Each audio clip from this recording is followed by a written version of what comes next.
जवान आइए देखते हैं, मजा आएगा। धर्मेंद्र प्रधान क्योंकि इनके लिए एक कमाऊ पूत है, इनके लिए दूध देने वाली गाय है।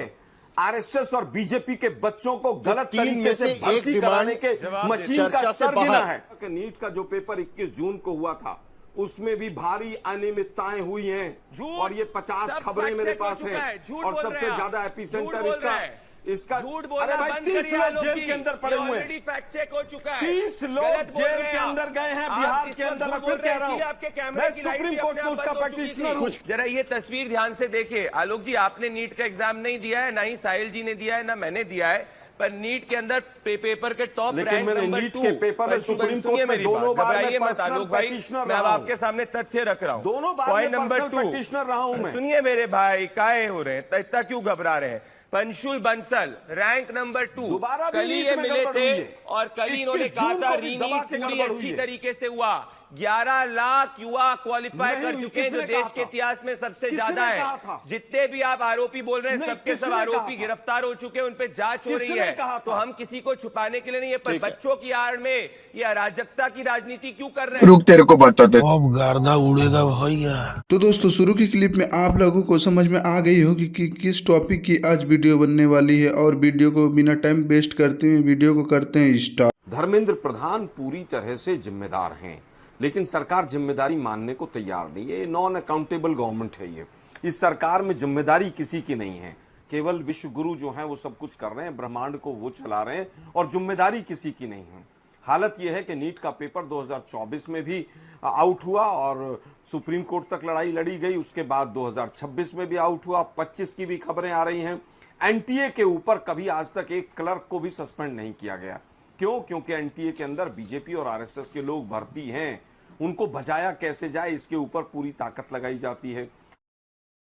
अब ये देश का युवा और देश की जनता समझ चुकी है। अरे हाँ भाई हाँ। प्रदर्शनकारियों ने पुलिस के ऊपर पत्थरबाजी करी, जिसमें पुलिस वाले घायल हुए, तो मुझे लगता है वो भी किसी के माता और पिता है, उनके ऊपर भी उतनी सहानुभूति होनी चाहिए और पत्थरबाजी का मॉडल को कांग्रेस को नहीं स्वीकारना चाहिए कि पूरे शिक्षा तंत्र के ऊपर आरएसएस ने अपना कब्जा कर लिया है। 152 पेपर लीक होते हैं छात्रों की गूंज के माध्यम से। देहरादून में जिस तरह का माहौल था, मैं वहीं पर मौजूद था, जिस तरह का माहौल था, विद्यार्थियों के अंदर, छात्रों के अंदर पूरी तरह से आक्रोश है इस सरकार के लिए। लेकिन मैं बड़े दुख के साथ कहना चाहूंगा कि इस सरकार की इतनी मोटी खाल हो चुकी है, ये सरकार कुछ भी सुनने को तैयार नहीं है। अभी हमारे बीजेपी के मित्र साथी पता नहीं क्या क्या गिनवा रहे थे। अरे भाई, आपकी सरकार है, आईटी डिपार्टमेंट से लेकर पुलिस से लेकर सब कुछ आपके पास है, आप क्यों नहीं जांच कराते? सही पकड़े हैं आलोक जी। जो जंतर मंतर पे स्टेज बनाया गया था, वहां पर सारी राजनीतिक पार्टियों के नेता पहुंचे हुए थे। कांग्रेस पार्टी से लेकर सभी विपक्षी दलों के नेता वहां पर पहुंचे हुए थे, लेकिन जो भीड़ आज सड़क पर दिखाई दी, उसको लेकर कांग्रेस पार्टी का आकलन क्या है? अभी पता चल जाएगा। मैं तो उल्टा पूरी तरह से आरोप लगाऊंगा कि जितने ये ट्विटर्स और तमाम जो इन्होंने चीजें बताई हैं, ये भाजपा ने ही तो नहीं चलवाई है कहीं।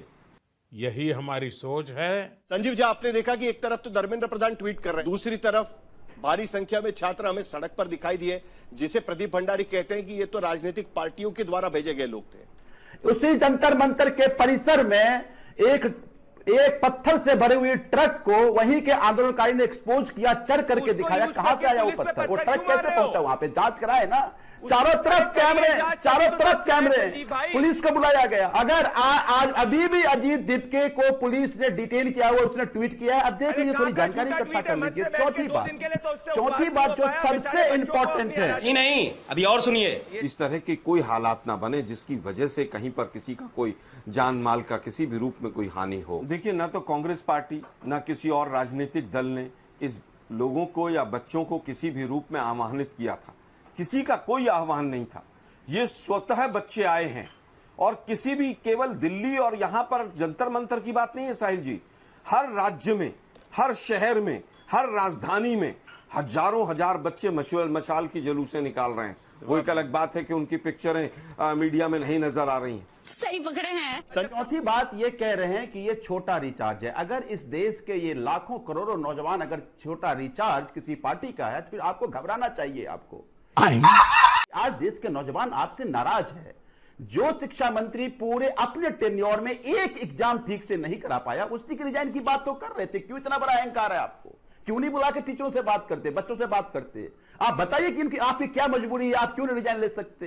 बातचीत होना चाहिए ना जनतंत्र में। या आप उनको डराएंगे, आप उनको डंडे मारेंगे? आप कहते हैं पत्थर मारने की बात, आपने पुलिस के डंडे लगते हुए देखे हैं? आपने हजारों बच्चों को, आज किसी के सर फटे हैं, किसी के पैर फटे हैं, और सारे आम घर के बच्चे हैं। सही बात है। बीजेपी के प्रवक्ता की सबसे पहले झूठ निकालता हूं। ये 21/6 की एफआईआर है लखीसराय बिहार की।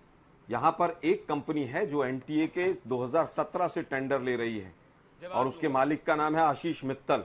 वो आदमी पूरी तरह से जो सेक्रेटरी एजुकेशन रहे, वो चीफ सेक्रेटरी भी रहे जोशी साहब, उनके बहुत नजदीक का व्यक्ति है। और सिक्योरिटी लैप्सिस का ही सारा खेल है ये।